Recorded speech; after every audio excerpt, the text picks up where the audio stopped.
All right, welcome back everyone. Now, I'd like to welcome representatives from the Transport Workers Union New South Wales branch. Welcome, gentlemen. So for the Hansard record, Richard, we'll start with you. If you could give your name and the capacity in which you appear today, and then I'll go along the table. Yes, thank you, Chair. My name is Richard Olsen. I'm the New South Wales State Secretary for the Transport Workers Union. Come up to the mic, Tony. If you come. Tony Matthews, I'm the President of the New South Wales branch of the Transport Workers Union. Thank you. Gavin Webb, Chief Legal Officer, New South Wales branch, TWU. Steve Burley, Delegate Randwick Waste Contract. Thank you. Steve Perry. Rasmussen Robert, on behalf of the Transport Workers Union New South Wales branch. Thank you. I'm Charlton Cherry. I'm a delegate for concrete in the concrete sector. I'm Malcolm Mckenzie. I'm a rideshare driver. Noel Blue, Cash and Transit Delegate.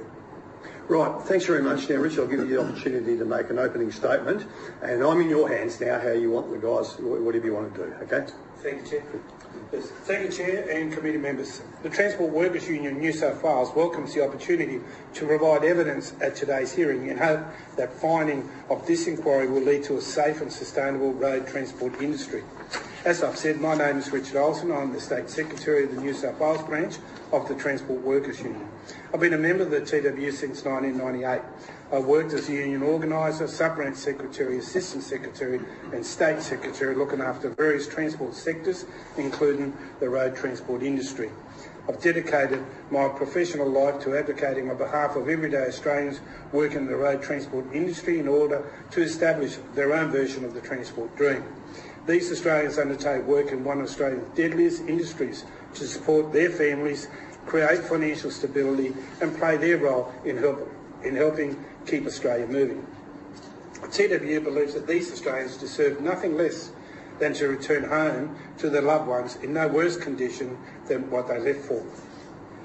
That safe rates of pay ensures better safety outcomes for all, and that transport companies do not race one another to the bottom by cutting pay and safe standards. As of the 31st of December 2020, Safe Work Australia reported 170 Australian workers were killed at work. Of those 170 Australians, 51 worked in the transport, postal and warehouse sector.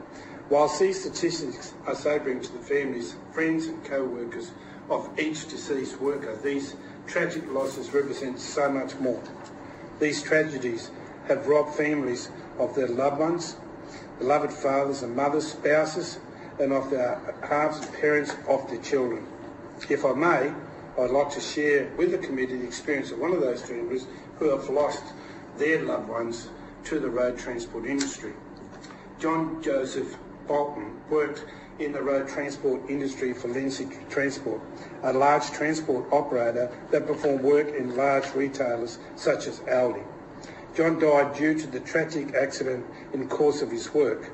His mother and father were notified of his death through one of John's fellow drivers, who was unknown to the family. Lindsay Transport never notified the Bolton family of the death of John, nor did they pass along their condolences or investigate and advise the family of what led to John's death. John's brother Danny, who also worked in the road transport industry, recounts, "It has been painful to witness how an organisation such as Lindsay Transport, who had a duty of care to John, act so casual, sloppy and disorganised in their approach to the health and safety, and not treat his family in the manner which they deserve." In all of this time, we are yet to get a simple apology or even an acknowledgement that something went horribly wrong that night and the next morning. It feels simply inhumane. We believe anyone who has failed in the duty of care for John needs to be held accountable, because John's life and death needs to matter. It was truly heartbreaking to think of John's horrendous end. We can only imagine how dreadfully frightening it would have been for him. Our family will never truly recover from this, nor will we ever forget. We feel we are victims as well. John was 57 when he passed. What the committee needs to understand is that this tragedy is not an isolated incident. Every day, at the Transport Workers Union, we see serious and systematic issues and corners being cut in an endeavour to save money. Too often the tragic death of everyday Australians like John are caused by wealthy clients at the top of the supply chain putting pressure on transport companies and drivers alike. Year on year, we see major profitable retailers, manufacturers, companies demanding that goods be delivered in less and unrealistic timeframes. This leads to drivers being pushed by bosses to cut corners by pushing speed, working extensive hours, skipping rest breaks and ignoring fatigue management regulation. With little individual bargaining power, drivers are often forced to put themselves in danger. As Australia's deadliest industry, no lessons have been learnt from consecutive tragedies. This crisis in the road transport industry can still be fixed through a creation of sustainable, full-time, good quality jobs that allow drivers to provide a future for themselves and their families without endangering themselves and the public in the process. In effect, this means we need safe rates of pay and conditions for every transport worker. Same job, same pay, ensure safety rates for workers. These objectives cannot be achieved unless the federal government legislates change in the road transport industry and ensures its rigorous enforcement. History has proven that too many everyday Australians fall victim to self-regulation. The transport industry needs firm and decisive action from the federal government to ensure road transport workers can safely continue to keep Australia moving. I'll now introduce some transport workers who can provide first-hand insight into the crisis in this industry. In attendance today with me are Charlie Zeros, a concrete worker, Malcolm Mckenzie, a rideshare worker, Steve Burley, a waste worker, and Noel Blue, a cash and transport worker. So I'd like to firstly start with Steve Burley. Thanks, Richard. Thank you. Thank you for having me today. My name's Steve Burley and I've been in the waste industry for 33 years. I'm here to share a bit of my experience in the industry and bring your attention to some problems which I hope you can help us address. I've been working as a Garbo on the Randwick Council contract, doing the same job every day for my entire 33 years. Despite working the same job, I'm about to commence work with my 5th different company. This is because Randwick Council and other councils put their waste contracts out for tender every 7 to 10 years. Fortunately for me, I've come through these changes okay, unlike some of my colleagues who previously were not offered applications to apply for their job. Thanks to the TWU, Randwick Council agreed to put in the tender document that companies who bid for the waste contract must carry over pay, conditions, entitlements and safety standards for workers from the current contract. This has meant when there is a change of contract, there is job security and safe standards are not slashed. I'm here to tell you that my story is 1 in 1,000. My story should be the norm throughout the waste industry, but unfortunately it's not. I've seen and heard a horror story after horror story of what happens when these waste contracts go out for tender at other councils. Companies come in at lower and lower prices to win the contracts. When this happens, conditions are cut and the workers like me end up paying the price for the new company to get the work. I'm happy to share more examples with you a little later, but just to provide one. URM is one such company notorious for winning contracts on low prices and cutting corners when it does. URM undercuts drivers' pay, reduces crew sizes to just 2 drivers, meaning you don't have an off-sider spotting, uses cheap and poorly maintained vehicles, anything it can do to save a buck despite the cost. The result is that they have had a shocker of a safety record. I know of at least 2 people killed on URM contracts, one poor woman who had a grandchild in the stroller, another homeless man who was run over in the gutter. The RMS come in to investigate after and found that 30 or so of their vehicles are defective. These aren't exceptions. This is what you can expect when you let companies like URM do what they do. A solution that the industry needs, what I've been so lucky to have: fair and safe conditions which don't go out the window every time a contract is up for tender. We need this standard to be applied every time a council contract is up for renewal across the industry and across the country. I'll leave it there for now and look forward to answering your questions later on. Thank you again. Thank you, Steve. Thank you, Chair. Chair, if I may introduce Charlie Sherry, a concrete driver. Hi again, my name's Charlton Sherry, or Charlie Sherry. I've been in the industry for 11 years in total. The first 2 years I was a tipper driver, then I've moved into concrete since then. So I spent my whole career in the building and construction industry. Over the time, I've seen standards being dropping, like slowly, to a point now where one of the biggest safety issues we have is what we call as white trucks, which is basically outside fleet owners. They come in to what seemingly don't have the same standards in truck maintenance and everything like that. Their drivers are very experienced. When I first started in the industry, you needed a minimum of 2 years worth of driving experience in order to even get a job here. Now we've got guys who have only had a license for maybe 2 or 3 weeks, and the way you get a truck license these days is within 24 hours you've got one. Charlie, can I just interrupt, sorry, mate? Yeah. Are these cement mixers or? Yes, okay. concrete trucks, yeah. Yeah. Yeah, so they come in, they're able to just phoenix their companies, they're able to, if they get into any trouble, they just pass the workers on to someone else. A lot of the workers they have are seemingly visa holders. Some of the drivers have said that they're on a student visa, so they can only work so many hours per week or whatever conditions they're under. So the trucks get passed around, they don't seem to be maintained at all. I'm talking a lot of breakdowns, a lot of oil leaks, everything like that, and no one seems to be stopping them. They have more, I say power, but they're able to just bring in more trucks whenever they need to. They might have a fleet of 20 of them, they work 10 of them. When one breaks down, they just throw in another one. No one really seems to be regulating it, caring about it. As long as they get the supply, they're all good. The reason for a lot of this, I seem to believe, is coming from the client pressures.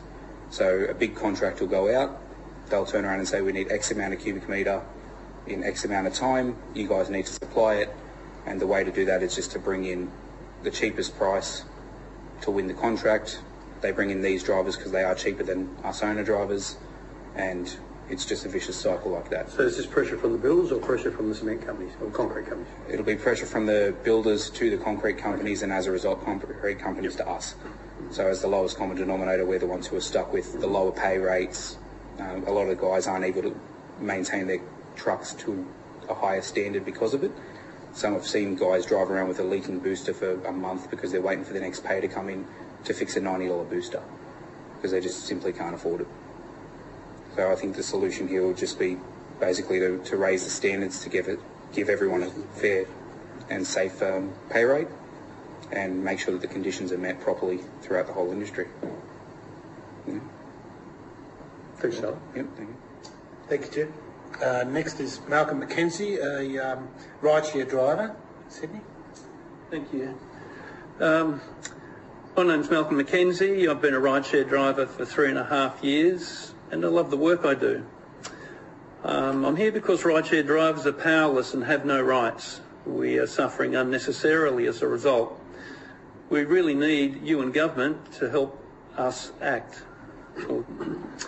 What are the key problems? The key issues for drivers are there is a huge power imbalance between a driver and companies like Uber. We are dependent on them for the bulk of our work and have no influence over terms or conditions which are set. This has meant that we make, on average, below minimum wage. Most drivers can't afford workers' compensation. The costs and risks of doing business are shifted to the driver.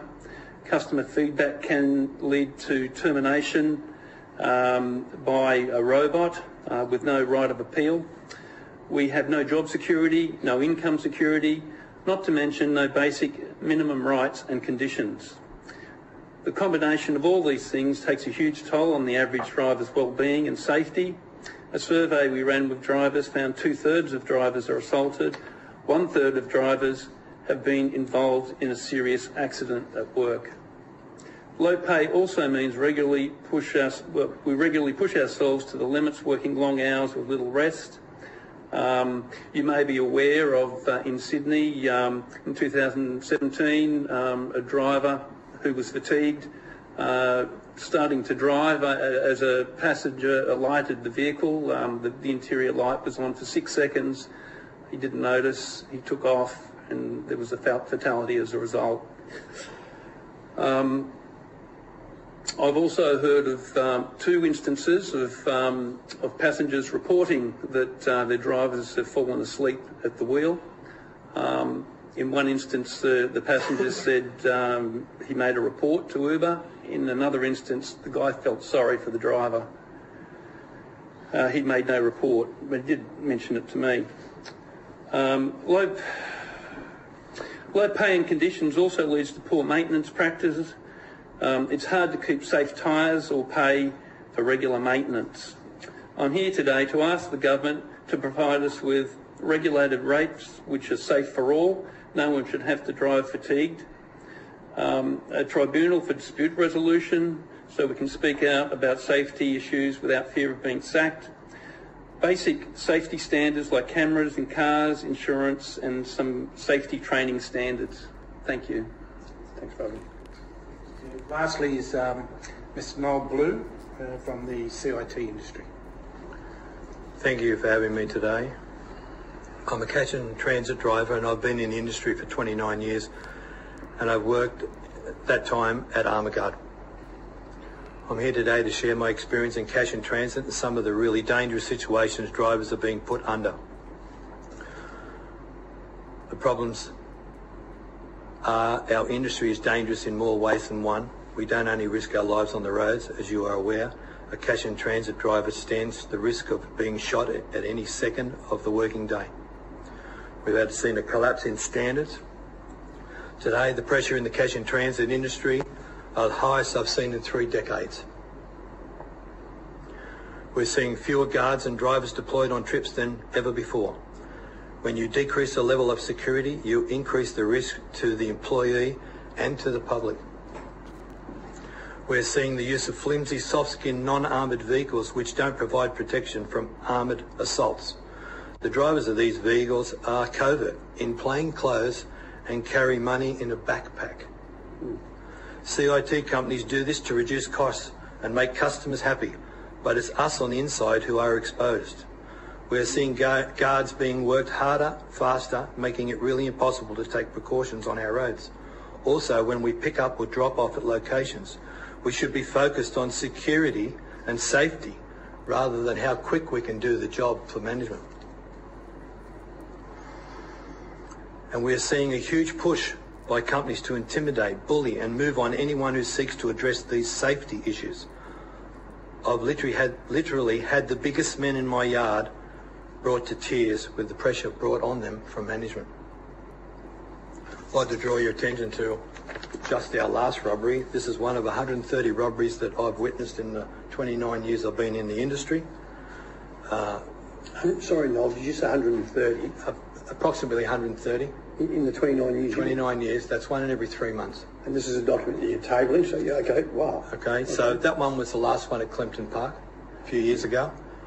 Some years are worse than others, of course. So sorry, talk us through it, because those listening can't see it, and I can't see that. Okay, we had 2 guards roll up to a shopping centre, ATM.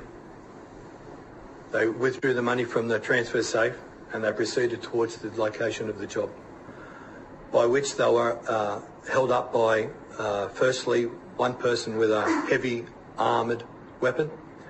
We know now that there was another one at the car with a weapon trained on them, and there was another one that was a spotter we couldn't see.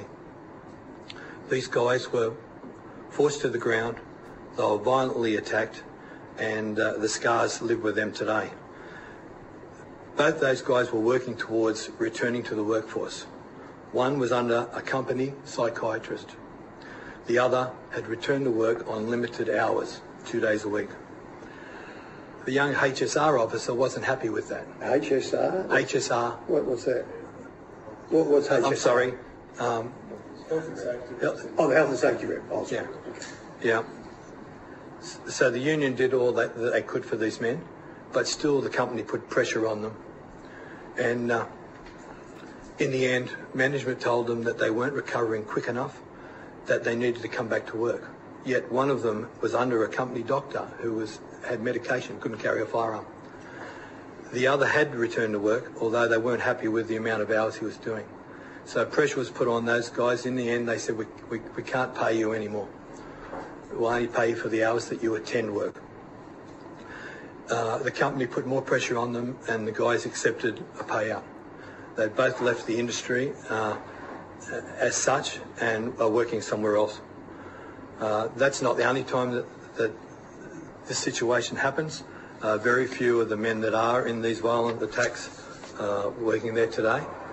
It has an impact on them and their families, and to have men like that and men that you work side by side with to be affected like that, it affects all of us.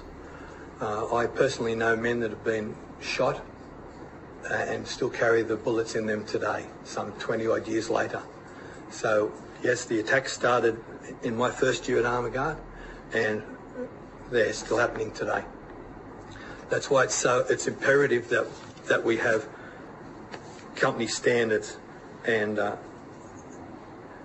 the issues beyond just any one company. These industry issues are driven by what the cash and transit contracts are awarded. Banks and supermarkets are the biggest cash and transit clients. They award work to the likes of Armour Guard or ProSecure, both companies that we the guards work for. I've seen the contracts go from one company to another, and sometimes we lose them, sometimes we win them, and when they come back, they're never the same. They come back far worse. Every cycle I've seen the problem just outlined get worse and worse. There's a race to the bottom through these cycles which no one can control. This is why we need government involved here. We need industry standards which ensure that the company does work in cash and transit. It has to ensure safe and sustainable rates and standards. Thank you for having me again today, and I look forward to any questions. Thanks, Noel. Richard, I wouldn't mind asking Noel, just while I'm hot on this, unless you want to add something else. But Noel, let's go back to the cash in transit, which is something that I haven't had a lot to do with. So I have heard the stories. So from the good old days when there was Armour Guard with Main Nicholas, and there was Brambles had theirs and TNT or whatever, it was all very highly regulated. You guys aren't just transport workers, you're trained in firearms and all sorts of things like that. So now what you're saying very clearly, and I have heard before, that due to the greed or whatever of the banks and the supermarkets, just two industries to start with, are now are now passing a lot of that work on out of armoured vehicles with men with pistols on their hips to someone with a backpack in a Hyundai? Yes, that's correct. And there is no law in the land that says that, No. and I'm putting this to you too, Richard, no law in the land that says, well, hang on, transport workers, it's not normal to walk around with guns on your hips. This is not the Wild West. So a lot of this work we've seen go off to that sort of behaviour, backpacks and... Yes, there's several hundred small operatives, mums and dads in the States working these soft-skinned vehicles. We don't know who they are, where they are, or what they're doing, or how much they're carrying. Are they insured? What happens to them when they're robbed? What happens to the people that are working for them? We don't know. This industry needs to be regulated. It is a dangerous industry. It really is. When I started Armour Guard, there were 3 men on a truck. I remember that, that was in 1991. There was a murder around about that time. The gentleman's name was Charlie Stevens. He's murdered and dead. His family's lived without him for the last 29 years. Others have lived with the ramifications of these violent robberies and crimes. And it's not only physical, it's mental at times. And those men suffer post-traumatic stress. Yeah. It's not recognised by the companies, CIT companies. And they're not entirely at fault. The pressure is so great on these CIT companies with the money they've invested to gain these contracts from the banks and the supermarkets, that the banks and the supermarkets play a company off against the other. So the company will drop their costs at any price, even if they have to buy a contract, which we've seen in the past. They'll buy a contract and do a contract for a year or two at a loss, just so they can push their competitor out of the business. Right. By doing this, then their managers have pressure on them. So their attitude is, we'll give you the work and you'll do what we give you. The more we give you, the more you will do. When the guards are saying, we can't do any more work, the overtime is so great, it's affecting my home life. I can't make appointments with the children. I can't pick them up at school. My wife's got all the problems at home and I'm not helping. Or a single parent family who has to do everything on their own. They cannot do these long hours. It's dangerous to carry a firearm for 12 hours a day. You just don't think like you do when you're fresh in the morning. So we have all these problems. During the early days when we had the murders and the robberies and the Union fought here in Sydney for the guards, we received escorts that followed the trucks around at any given point. Over the years, we've had them randomised so that nobody knows when they're coming or going. But they're put towards the trucks on a matrix. So how many trucks are on the road now is how many RSOs that you'll get. So if work reduces, you'll get RSO? a random support officer. Okay. He's a third person and he's not in the truck. He comes in a ute, and nobody in the public knows where he's going at any given time or when he comes or goes. So it is a safety measure, but they are declining with the decline of cash. So that we've got all these variables in the industry, and in the end, it comes down to the driver. He's the one that cops it on his shoulders or her shoulders every day. The pressure is so great, it's destroying families. So how long does it take to walk off the street and become a cash in transit operator? It's changed somewhat over the years. I did a 2-week course, touched a little bit of law and become a security guard, and then Army Guard put me through firearms training. You need a heavy vehicle licence, a first aid licence. You need an accreditation. Every year you need to go and make sure that you're efficient with a firearm. For someone now, maybe the training is a little bit longer to become a security guard, but the training at Army Guard is the same. You'll do a firearms course. The trainers are very, very good. I have no issue with the trainers. They're excellent. And they work with the police when robberies do happen, and the police have been fantastic. Task Force Britannia locked up 28 when they were blowing the ATMs up. Everyone will remember that through Sydney. They were blowing them up out of shop fronts, and Task Force Britannia locked all those guys up. But they get 8 to 10 years. They're out on the streets soon, if not already. So we've got concerns over safety, and that's why we need the government involved here. All right, thank you, Noel. And I am mindful I do want to ask you to get along the panel. So, Malcolm, if I could come back to you. Most of us don't know, and forgive me, I mean, I'm an old owner-driver, but I don't know what a gig rideshare driver does. I'm an owner-driver too. No, that's what I mean. And what I mean is, so this is what I want you to get onto the public record. We hear a lot about the gig economy. We hear a lot about the rat bagness of these platforms and how they'll go out of their way to screw the living daylights out of the people that work for them and avoid any employer-employee relationship. Well known. Amazon, Uber, Diddy, the whole lot of them. So what does an Uber owner-driver actually do? What I mean is, do you get a rate sheet and it says you get paid X amount per kilometre? Do you get paid per hour? Is it at the whim of the company that may pay you a different rate for each day? How does it all work? Tell us. Okay, a rideshare company will set rates per market, capital cities, regional areas. Each market will have a rate. In Sydney, that rate for Uber is $1.45 per kilometre and 40 cents per minute. In Perth, the lowest paid is that I'm aware of is $1 per kilometre and around 30 cents a kilometre. So sorry, you get $1.45 per K here in Sydney. Yeah. And then you said what, 40 cents? And 40 cents a minute. And so all of the trips are timed, and so all of those minutes count towards, at that 40 cents per minute rate.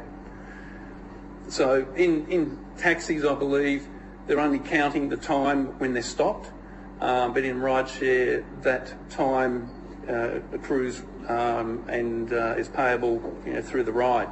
But it's a low rate. And I suppose it's to compensate for slow traffic and those sorts of situations, to give a little bit of fairness that way. But overall, that taken into account, it's low pay. So that's what I'm going to allude to now, and I won't even try and guess how it all works around in Sydney, but I know traffic is a shocker here, but what is the average hourly rate that you would expect to be paid for being an Uber driver in Sydney for the hours that you work? I'm aware of a national survey that we did, and it was estimated around $16 an hour. So that's taking people, seems to be a very big driver population in Perth, South Australia, you know, all of the areas. We came up with that $16 an hour figure. In Sydney, of course, it's the highest, one of the highest rates, around $25 to $35 an hour. But, you know, it's lumpy. The work's lumpy, and, you know, like January, of course, is a very quiet month. You'd be struggling to make that 25 an hour. But at other times, 25 to 30. So that's a gross figure. You've got to take out your vehicle operating costs. There's GST to come off. Yes, that's inclusive of GST. And you know, your petrol and so on, and your maintenance. And so, you know, drivers, I guess when they've got to bear those costs out of that income, they'll make decisions about the tyres that they use. And I've just put on a new pair of tyres. I made a decision that I wanted tyres on that vehicle that will give me the maximum life. And those tyres may not be the safest point, but they're legal, and I'm hopeful of getting 120,000 out of those tyres. The tyres I had on before, the tyres that had around 50,000, I got off them. You know, that's not economical for me, so I make choices like that when I'm driving. Right, I'm just trying to get my head around the average to 25 to 35 for those that may be listening in thinking, oh, it's not worse. But okay, just trying to think how that message gets out. But quite simply, you said it's lumpy. So in other words, there's busy times and there's times you're sitting around scratching your elbow. Yes. Is that what you mean? Yeah, within the course of a day, and then over the course of a year. So, of course, the lead up to Christmas is very busy. Yeah. You'd be making, you know, a good driver in Sydney, the best market would be making towards that $35 an hour. But, you know, $25 to $35 an hour. But at other times, you won't be making that money, especially January and even parts of February, you know, halfway through February. It's not until the end of February that it really starts to pick up. And do you have is there a sliding scale with, you know, you review the rates every year? Do you get that opportunity? Is there anything to look at, rising costs of fuel levies, anything? No, there's nothing like that. It's the driver bears the full cost of vehicle operation and any insurances and things that he feels is necessary. There's certain, you know, you've got to do vehicle insurances, but workers' compensation, for instance, is something that drivers don't pay for. Everyone I've asked, no one pays for workers' compensation. And let's not forget, it's not as simple as you leave home at 9 and get home at 4 in the afternoon. You'd be working all over the place, so out of hours and all that sort of stuff is probably your busy part. So I suppose I'll put a question, Richie, to you on this one, if you could help me out. Does Chapter 6 have, and I know you're doing a courier something now. We are working on the courier and taxi truck contract termination and the general carriers contract termination at the same time. So do we have that here in New South Wales? We do have those two here in New South Wales. So for equivalent vehicles, would you be able to tell the committee under Chapter 6 for those vehicles what would their rates would be? And you can take it on notice and supply it if you want to, but if you've got it there, it'd be great. We don't actually have it here in totality. Well, what I'm trying to work out is I know you have Chapter 6 over here, and what we've established, you've got rates you have rates that have been negotiated between the union and the RTO on behalf of the employers that says vehicles of this size. So a little bit more complicated than just a straight out figure. In the general carriers contract termination, there currently is no rate for up to a 2-tonne vehicle. We are currently working on that. And we've got the proposal by the union is for it to be set at $40 an hour to start with. In the courier and taxi truck contract termination, the first point to make about that determination, it has not been moved since about 2009 or so, and the current rate for a vehicle of this size would be around $29 with an hourly rate, superannuation payment and a fuel levy. It goes to around $29, $30 per hour. I will say that to further strengthen Mr Mckenzie's evidence here today as well, is that whilst we talk about a $25 to $30 an hour, that probably doesn't exclude the payment having to be made to Uber. So this probably going to come out of that as well. That could well be the case. I haven't spoken to Malcolm. The service fee the service fee. 25 to 30%. Oh, look, sorry, that is less their service fee, but as I said, those vehicle costs have to come out, and so it's about 40% of the has to come off those figures because fuel.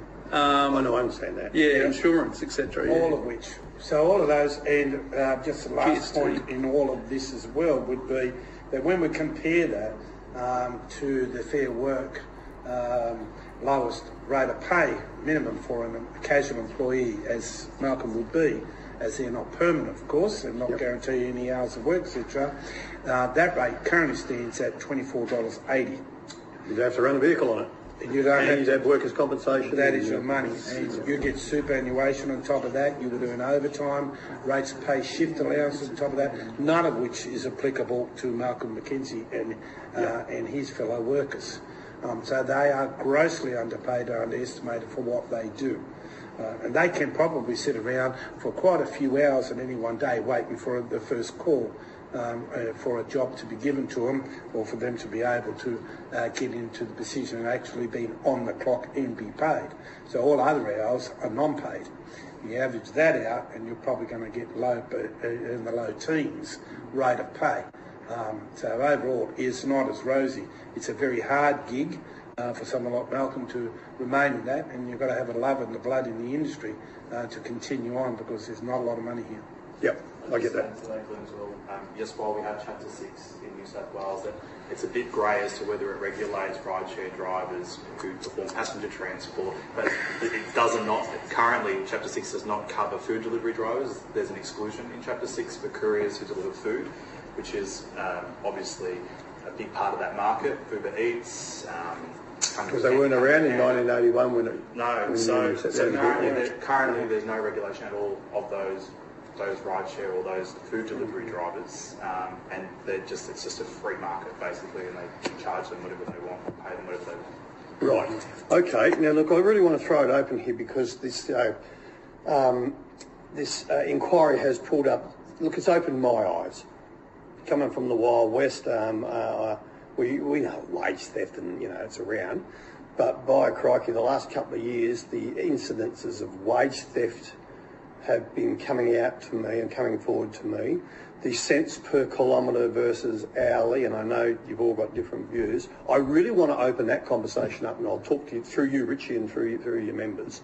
And I've got so many examples of drivers, and of course it's not local, going into the interstate and long distance stuff, on kilometre rates, not being paid the actual kilometres they do, only getting paid GPO to GPO, but they might be 30k past the GPO and 20k the other way, running around doing deliveries, pickups, no payments, line up in distribution centres, no pay. Who the hell, if you don't line up in the distribution centre and move the bucket of nuts and bolts every 10, 15 minutes, someone's going to go around you. And if it comes out anywhere in your areas too, guys, please come in. But I'm very, very keen to get the TWU New South Wales branch view on how rampant is it out there, how bad is it, and what do we need to do to fix as part of some form of safe rates, as you were talking about, for all industries, cash and transport, construction, waste, everything. Well, that is certainly a minefield. There's no doubt about that. Wage theft in all of our industry is rampant. And we get those called continuously through our Member Services Centre at our Mickenzie, New South Wales head office, of people being underpaid. And in particular, as you've called it out, Mr Chair, in relation to the long distance sector, drivers can work for hours and not be paid because companies have found loopholes, as they think, of working GPO to GPO. But yards in which they deliver to can be 60 kilometres away and a 2-hour drive away, and that's not paid for. Splitting up the B doubles, A and B, etc., is another thing. Put the B trailer over here against the A trailer being over there. Go and pick it up to the commencement of their journeys. They're not being paid for. So therefore, not only they're not paid an hourly rate for that, obviously superannuation is not paid because there's no hourly rate for it because they're not being paid one, and so therefore they also miss out on superannuation. And that happens with all walks of life in the long distance sector. You can work for Toll and you can work for ABC Company. All of those have a mixture of both employee, long distance drivers and subcontract out to other companies. And that's where in the mainers we'll find things being subcontracted out by the contractor to the main client is where you find that continuously work is not being paid for. We've had a recent example within Linfox where most of their work is getting contracted out bit by bit by bit in the long distance sector because they're unable to compete. Doesn't matter what the hourly rate is, and the great work in which the men and women of Linfox are doing in providing productivity and efficiency through the enterprise agreements. They cannot compete with the second and third tier employers within our industry who have been able to get away with this for so long. Such things as having the living away from home allowance is another great example where they incorporate that into the pay. Oh, that's yes, I've heard that so many times. Yeah. And we've had experiences where Linfox have contracted out to other people, and I'm only going back 12 months ago, so not long ago at all, where we found an employee still on a 40-hour week, which went out in this industry back in the 80s. So therefore, that they were making a huge, significant advantage over most other people. Superannuation not being paid, overtime not getting paid correctly, hourly rates were missing. They didn't even know how to produce a pay slip. Yeah. And that happens within what we like to find our A-class type companies. So we can only imagine how bad it gets, and we do have examples of how bad it gets, but it'll even get worse. Now, the driver at the end of the wheel, in this B and C class type companies have got nothing else to do but other than trying to do shortcuts on the roads, do a bit of speeding, miss a few breaks and run the gauntlet. And that's how we end up in accidents, that's how we end up with deaths on our roads, in which of course we're totally dead set against and want to work with the committee and employers in our industries to get that rate of deaths down to zero as soon as possible. That is a very big ask because there is so many different facets within this industry that is so wrong. The training is non-existent, our skill development base is non-existent, we can't attract drivers because of the way in which this industry works. We have surveys, and there's been a recent Monash University come out and survey the health of our drivers is absolutely deplorable. And then we say, why is it that people are still not awake after 12 hours at the wheel? It is so wrong, and it causes deaths on our roads, and we need to work through and redefine this transport industry if it's going to survive with a much better image than what it currently has, and stop killing people on our roads. There's so much work in which we need to do in that field.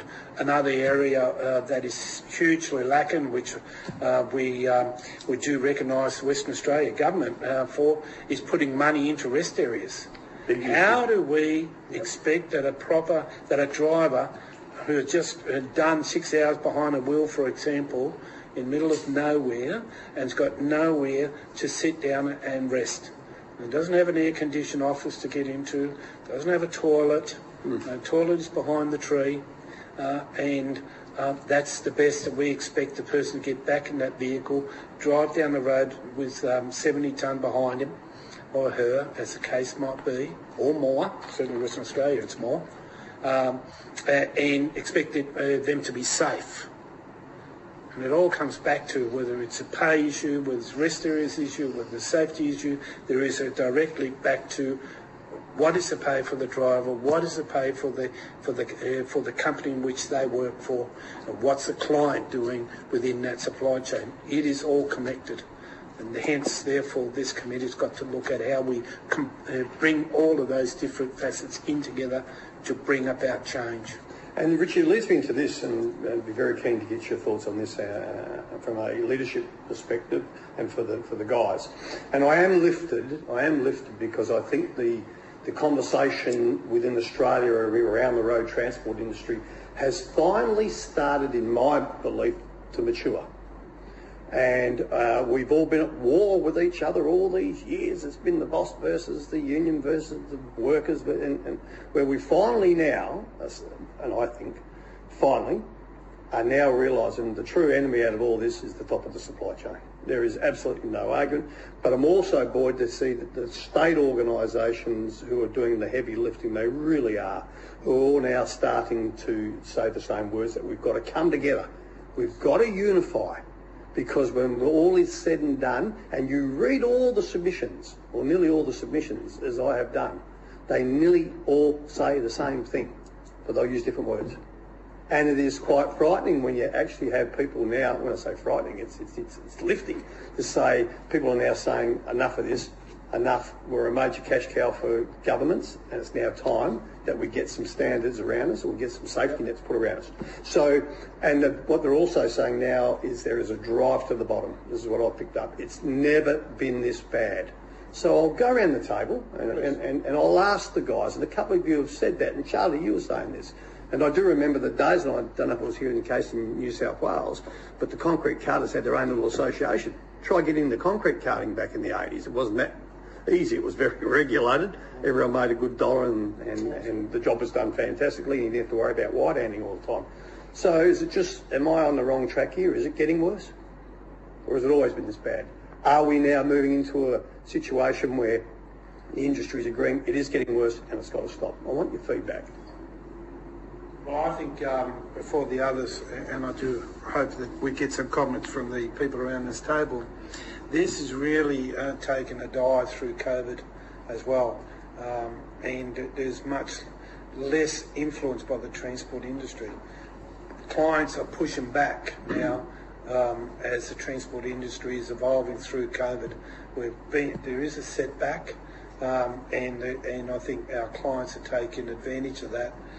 Saying if you don't pay this, then we'll go to the next. We're finding an example of that happening right as we speak now with Woolworths tendering out work. Richie, I want to hear about this because, and I'm sorry to cut in on you, because this gives me the screaming abdabs. If that's the case with Woolworths, I'm going to hear the story.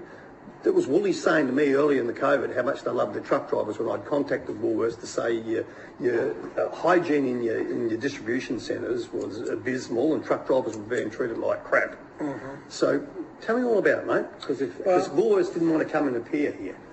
So let's have along with others, and it's an absolute disgrace just in that score. Now that you mentioned that, I do want to mention our dissatisfaction and our distrust of the state government here in New South Wales and not appearing before this committee as well, because that was a great opportunity to continue advancing. We need to talk about the transport industry and the plight within it, the issues that are confronting the transport industry, to make people, not just in the transport industry, but outside of the transport industry, be aware of the issues. Mm.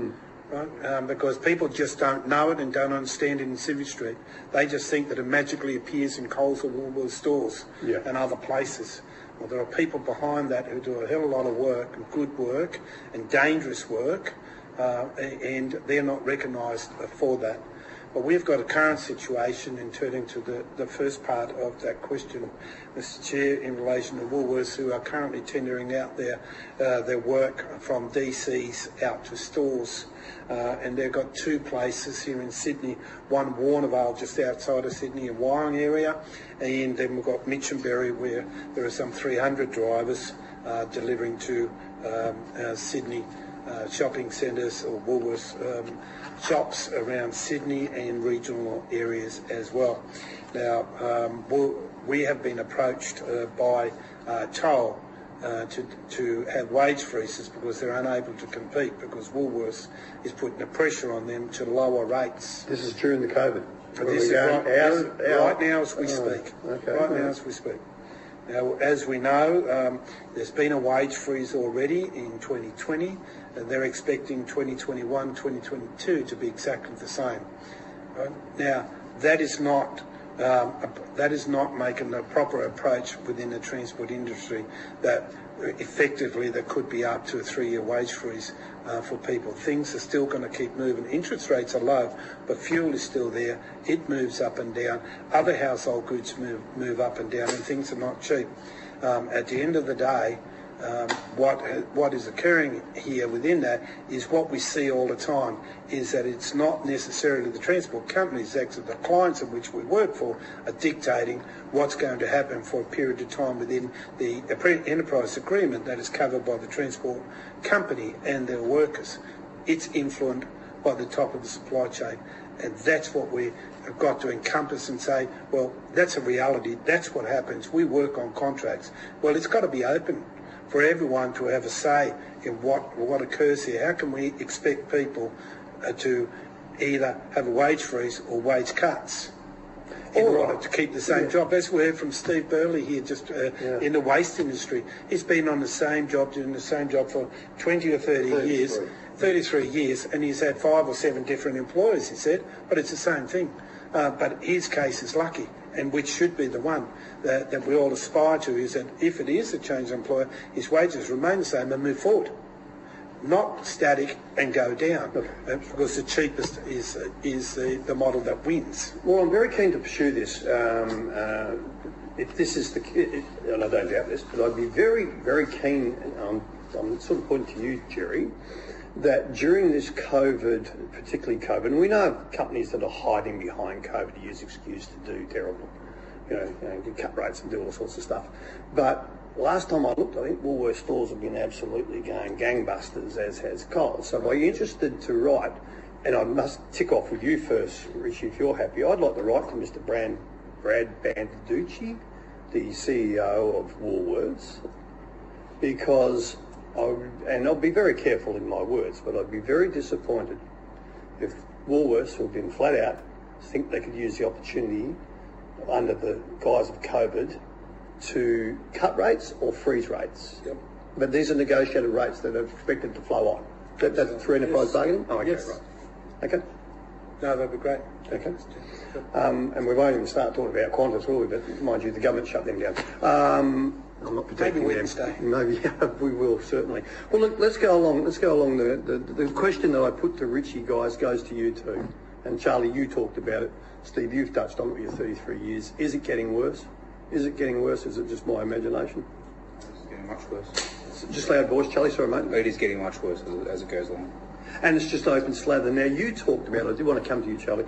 You talked about these white trucks, you call them. These are, is a certain small company or company that's got white trucks that aren't marked and employing, and I'd be very, very keen here. I get a lot of anecdotal evidence, but I'd really like to narrow it down, because if there is something there, we will follow it up. But this committee is not, what's the word? We're not surprised to hear that some scrupulous ratbags would exploit the foreign visa system. And you pricked my ears up when you talked about student visas, because it was this committee that found out what happened with Scott's Transport B double on the M4 or 5 with the exploited workers that we found out there, that they were here not on 457s but on student visas. And to Scott's credit, they fixed it. When I say they fixed it, the drivers got fined and racked off. I wrote to the minister, who thinks that the best way to do this is don't answer me, and I'm making it all up. Anyway, that's Peter Dutton. He needs to answer that, not me. So is there any proof of these drivers that you would be able to provide to the committee that there are student visas being employed? And look, they could be doing it legally. Yeah, look, Could be doing it legally. Remote thing we have is from what the drivers tell us inside the lunchrooms and stuff. Maybe you and I might have a conversation when we finish, mate. Or I'll come through Richie and I'll get some...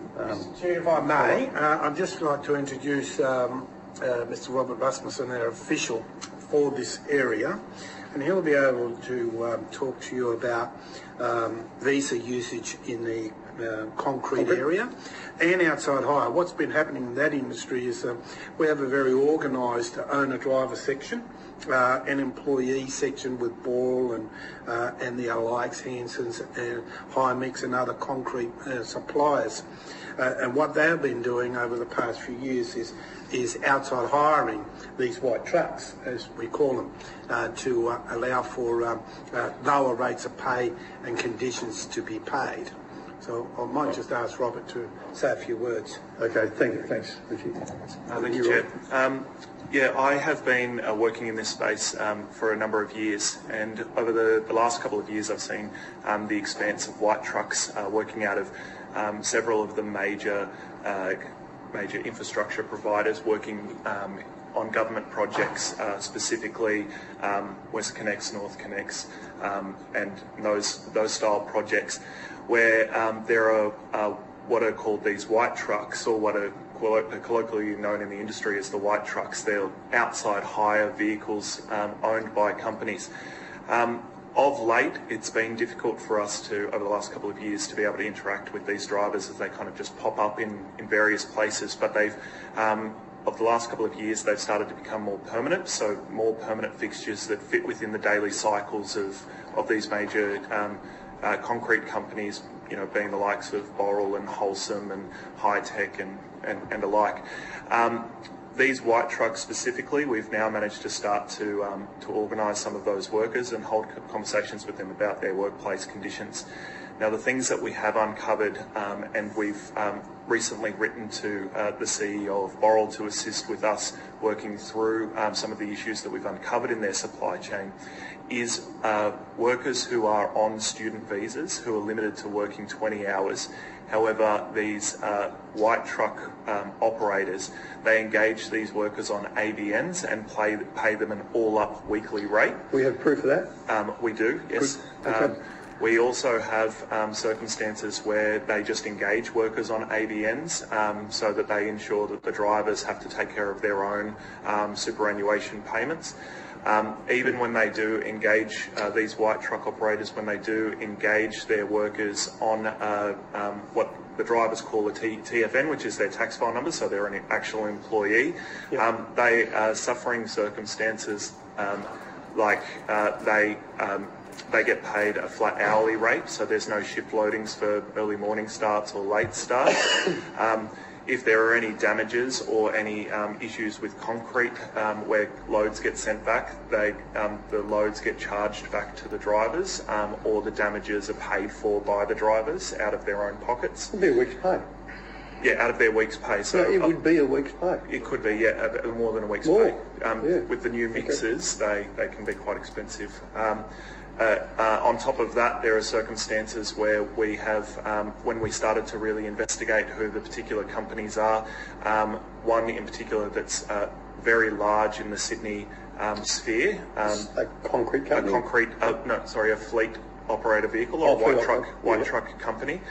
We investigated their company practices, and something that should be very clear to the head contractor, being one of the large concrete companies we're talking about, is these companies are closing down and reopening year on year and engaging their drivers under a new entity every year, swapping between one company who has a director of a certain name to another company under a different director, and then swapping back. So year on year, they're absolving themselves of any liability of the previous year by phoenixing their companies. Yep. Now, the thing that for us that causes us the greatest concern is that we have the Australian Building and Construction Code, which is meant to regulate this, but we're talking about one of and a few of the largest construction companies in the country that have these operations within their supply chain, and it seems like the Australian Building and Construction Commission spends more time worrying about what unions are doing for safety on job sites as opposed to worrying about the systematic issues. For crying out loud, but that's right. So let me just get this perfectly clear in my head. So you will provide to us evidence that there are companies who are engaging drivers on ABNs and are doing government work. Yes. Good.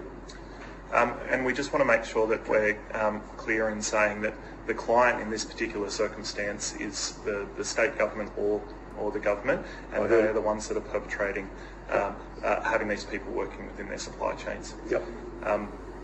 Unfortunately, I wish I could mention that this is only in the concrete agitator industry. However, through the excavator materials industry, the tip truck section of the Transport Workers Union, it's rife as well. There seems to be every job that we go to, we seem to uncover underpayments, late payments, and severe issues of sub arrangements where nobody within that supply chain are getting paid correctly, and these are all on government projects. Okay, yeah, because that's one of my bugbears is that sham contracting. I've got many bugbears, but and it all boils down to this: there are decent operators out there. There are decent people, decent families, who are being undermined, losing work to the rap. I do say this tongue in cheek. I said if I ever came back in a second life, I'd go out and buy cam works, put a lot of bling on it, and made sure I broke every law. Okay, every law, because you know what? I'm going to get rewarded for it greater than doing the right thing. Isn't that a terrible statement? It's a matter of fact. It is about, yeah, that's right. So anyway, Steve, you were going to come back. I think you were going to add something there, mate. Yeah, well, this has been sort of the norm in the waste industry where council contracts have gone out for tender and they just go for the cheapest price, where companies such as URM will win it, and their workforce is just a revolving door because they're poorly paid and they just come in, the company treats them like crap. They leave, someone else comes in, so you don't get any good long-term drivers, unlike what we've achieved. The guys just stay there, like myself, 33 years. We've got plenty of guys who I work with 20 years plus because they get paid well and they're good operators. They're not cowboys. Fly by night. We've got guys I work with that work with URM and just can't bag them enough. They just say what a shocking, dodgy mob they are. So do they hold on to the contracts that they've taken on? Oh, generally not. No, okay. Generally not, no. Like I can remember when I was with Veolia, with Randwick, and Veolia also had the City of Sydney contract. It came out for tender. URM won it, and the guys that were there with Veolia, like they finished there on the Friday, they could start there on the Monday with URM. If they please, they told, yep, you can have your job, but you work for $200 a week less from Monday. So again, a lot of good people just pushed out of the game. Again, it's turned around now at Randwick, but I can remember we were first with Rid Waste. They lost the contract to Collex, but we were all offered jobs, but all our entitlements were paid out. So you started with Collex, who became Veolia, started off fresh. They had the contract for around about 10 years, and Waste Services won it, WSN. You had to get basically an invite to apply for your job, which I just thought was absolutely appalling. So we had some really good operators, again, who'd been with us for 10 years, didn't even get an invite to apply for their own job. I had to do that time I remember sat down, we had to do in part of the application, you had to do a test to see if you were the type of person to do the job that I'd been doing for 20 years. So I just found that totally insulting. But fortunately, I was offered a job and I kept the job. WSN was bought out by Suez, which is Cedar, which became Suez. They kept the contract, and again, it's been lost to Cleanaway, but because of the work we've done through the union and the council, all our conditions and entitlements are carried forward, and that's the way it should be. I think Randwick and Penrith are probably about the only one that has got that. But until it happens across the board, it's just going to be a race to the bottom. Yep. So what I might do for the remaining minutes that we've got left, and I'm really keen here. We all know the problems. We all know, and I've said this I've only been in the industry for 45 years, but or around the industry for 45 years. So I shut my eyes, and we're still talking about the same problems most of the time. We just chuck in a few extra things now, like PBS and all that sort of stuff. How would we do it better this time? Now, I'll peel the prickly bits back here. with the RSRT, which I've said on many occasions was the concept of the RSRT, in my opinion, was magnificent. Unfortunately, the order and the inflexibility of the lady who was charged with it, I can't remember her name, as long as she doesn't appear again, that's the main thing, blew it all up, and it was blown up on a lot of misinformation, false, and that idiot that used to play rugby league thought he was on a winner, getting the truck drivers all wound up and he would get re-elected, and he didn't, thank God. And I can't remember his name from Queensland. Lazarus, thank you very much. Yeah. How would we do it better, Richie, or would we do it differently? In your opinion, mate, as the New South Wales TWU leader? Well, I share your view, Mr Chair, in relation to 2016. I think that was a road in which we should have continued on down. 2016, the RSRT became political and was used as the football between parties in Canberra and Queensland with Glenn Lazarus, and I don't think anyone has found that 50-odd thousand owner drivers out of work, in which they claimed was going to happen and or was happening as a result. In fact, there was really probably no orders in front of the RSRT at the time when it was disbanded. In fact, it was doing a lot of good work in different transport industry sectors on safety. And I think, without wasting any other time in this committee, is that the reorganisation of that to put that into a different class, away from some politicians to actually play with it at election time, should be what is required, is an industry approach that is worked through and is capable of looking at all different matters that pertain to our industry. This industry is a huge industry. It is a significant industry to Australia. It is a hugely dangerous industry. There's a hell of a difference between given a contract to a transport company than on the opposite end given a contract to a cleaner to clean 20 offices. There's a lot of difference in risk. There's skills in both areas, and I'm not knocking one or the other, but there's one area that sticks out dramatically strongly, that it's a huge supporter of the Australian economy. It provides a lot of percentage to the GDP of Australia. We need it moving safely forward every day of every week, every month and every year, which is not happening. What we need is an industry approach, but it's got to be a national approach.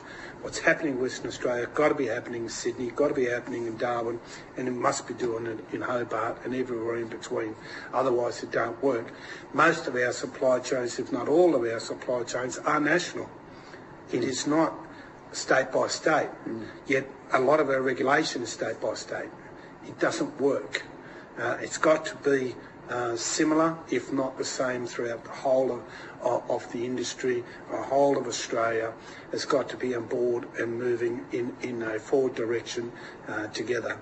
That's how we can get compliance.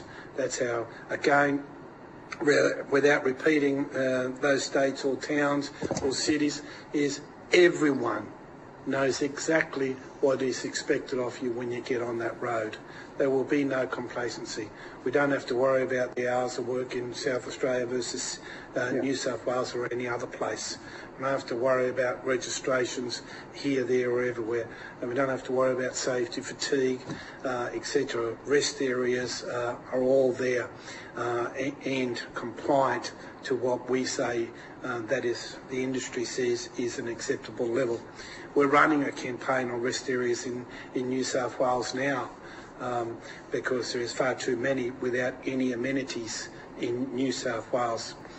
And we take an example, you can drive from the western end of Sydney to the north end of Sydney, which is about 2-hour drive on expressways, and you're coming from Canberra or you're coming from Brisbane and you're driving through, but there's no rest area. You can't stop anywhere. All the way through Sydney, you can drive on a great transurban, if you like, expressway, but there's zero. When we talk about safety, rest areas, there are likes for truck drivers.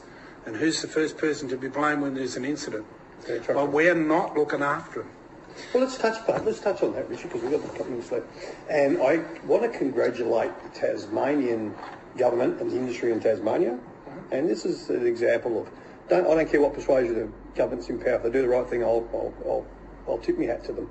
Where the Tasmanians have worked together with the industry, and they've had a panel, and it's had, lo and behold, it had 6 truck drivers on it. God help us, we're even talking to the truckies. And the Tasmanian Transport Association, and Michelle does a magnificent job down there, and with the TWU, and they've had success in truck bays being built and more promises and rest areas and facilities. Timmy Dawson, along with David Fife from the livestockies over in WA with Cam Dunsley, who you know from the Western Roads Federation, $14 million announcement, doing up rest areas around the south, the east and into the north, road train assembly areas, toilets and getting them cleaned, and magnificent. Should have been done years ago. So in New South Wales, is there any body that's, I know you just said you've got a campaign. Have you had the ability, and I know Simon's keen to work and lift standards in training and all sorts of stuff. Is there a body that talks to government here in New South Wales about how do we do this better for our truckies? Well, we will be approaching the RFIC of the Transport New South Wales regulatory body, which was sit on, and so does others, including Tolls and Linfox and the Queensland and Victorian VTA and QTA as they are known. We will be approaching them with our views on rest areas in particular, saying it isn't good enough what has been done. There was a study done about 5 years ago that showed that there was hugely lacking in safe areas, for example, rest areas, and a bit of work has been done going from Sydney to Queensland on the new highway as it was being built, but in most other areas it's very much lacking. So we're going to be taking that to them and seeking industry support, state government support, so that we can get both state government and maybe federal government, where appropriate, to kick in the money that is required to set up proper rest areas throughout New South Wales. As most things go through New South Wales one way or another, whether it's Western Australia to Sydney. I thought I'd just plug that in. Okay, I think you got that message. Thank you. Okay, the last one. How do we attract young people and women to the industry? How are we going to do this? Well, first off, I think we need to talk to the younger generation before they leave school about what they see is their career path and see what they see as negativities. Because of our particular ages, we may have a different view to what the younger generation may have, but obviously hours of work and rates of pay and safety are two things. You go to 6 o'clock news, you'll see a truck overturned and it's burning. Well, I don't want my kid working in that area.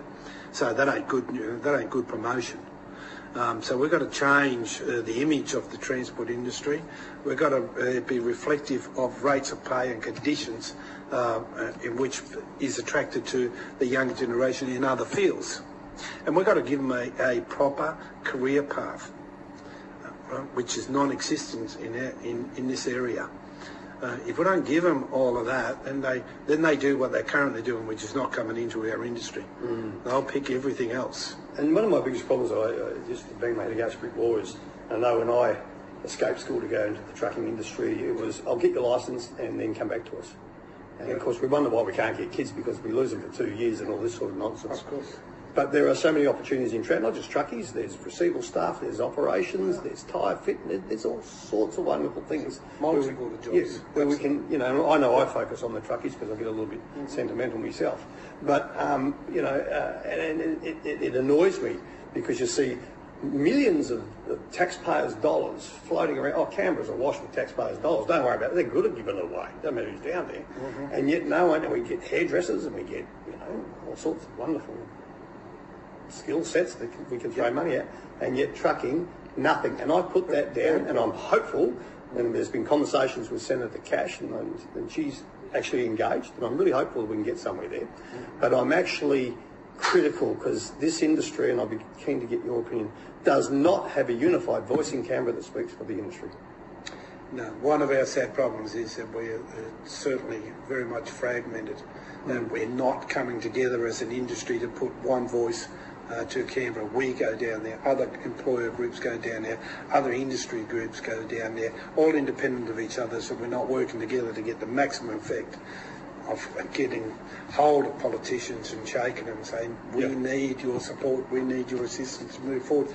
I mean, you know, the transport industry is still back in dark ages, if you like. We're still wearing stubby shorts and blue singlets and so on and so forth. Yeah. You see my Facebook post.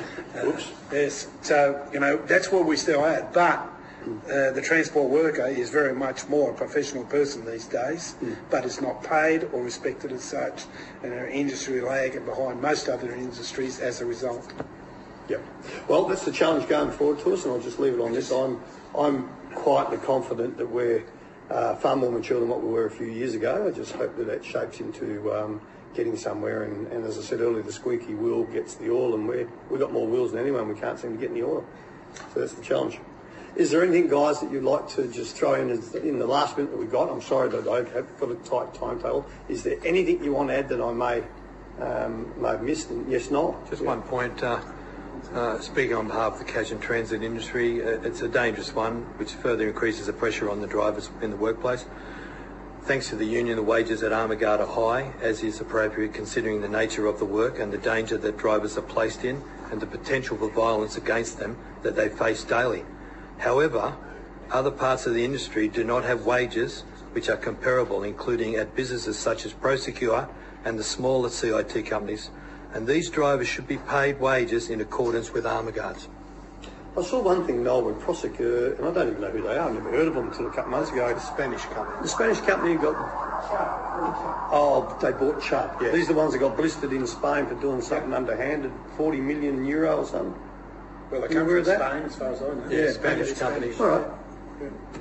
Yeah. Good on you, Noel. Thank you. Yes, Malcolm? I'd like to see regulated safe rates across rideshare, across Australia. As I said, no one should have to drive fatigued. Drivers will increase their hours in order to make a wage, to make enough to provide for their families. And if those rates were right, which took into account the running of a vehicle, it would be certainly much better. And certainly some of our regional areas are suffering badly because the rates are insufficient. A tribunal for dispute resolution, I did mention, we haven't picked up on it, but the robo-firing, customer complaints, delegated performance management, customers performance managing drivers, and rideshare companies being hard asked about how they treat the drivers. First time we'll put you back on, you're off the platform upon complaint, we'll put you back on the platform, but don't do it again or you're fired. Second occurrence, might be a driver that's driven 3 years, 10,000 rides, there's another complaint, they're fired, they're off the platform. DD will have something like, if your acceptance rates and cancellation rates are insufficient, you might be suspended for 24 hours. Back on the platform, you do it again, it might be a week, you do it again, that'll progress to a termination. Okay, so you've got this robo-firing and performance metrics for rideshare drivers. And we need basic safety standards. We want the cameras and we want the proper insurances for workers and we want training in safety. All right, Malcolm. And if it gives you any comfort, mate, it wasn't lost on me about somewhere to go for a dispute. And I had mentioned in the media only last week, that was one part of a role at the previous tribunal. That was one good part about where owner-drivers could go without getting blistered by legal fees. Yeah. So... Yeah, I just wanted to point out, just running off what Rob was saying earlier about these white truck guys working on a flat rate. We have had incidences where our guys are told, oh, yeah, don't start till later. So these guys get the earlier work because we charge a surcharge prior to certain times and stuff like that, so they wouldn't have to pay our guys their overtime component. They put these guys on instead. So that's quite a regular thing these days. And then again, because they're on a flat rate, they're working from, let's say, 3 in the morning till 7 o'clock at night because they just run a piece of paper as a logbook and they just get away with it. Can you do 3 in the morning till 7 o'clock at night? Yeah. I know the West Australian Physically, fatigue yes, management technically system, but I didn't think you could do it over here. Okay. All right, gentlemen, if that's... Can I reach you to you and the drivers, the representatives? Thanks so much. Tony, always good to see you, mates. The first time I've been in the room with you for an hour and a half, you haven't said anything. Crikey. Miracles will continue, though. Thanks very much, everyone. And thanks, guys. And I look forward to, Robert, you're going to supply us that information. Okay? Thank you so much. Safe travels, gentlemen. And while we're out, I'm just going to table 2 more submissions from Warren Thompson and Ian Hankinson as well. Okay? Thanks, Jerry. All right. Now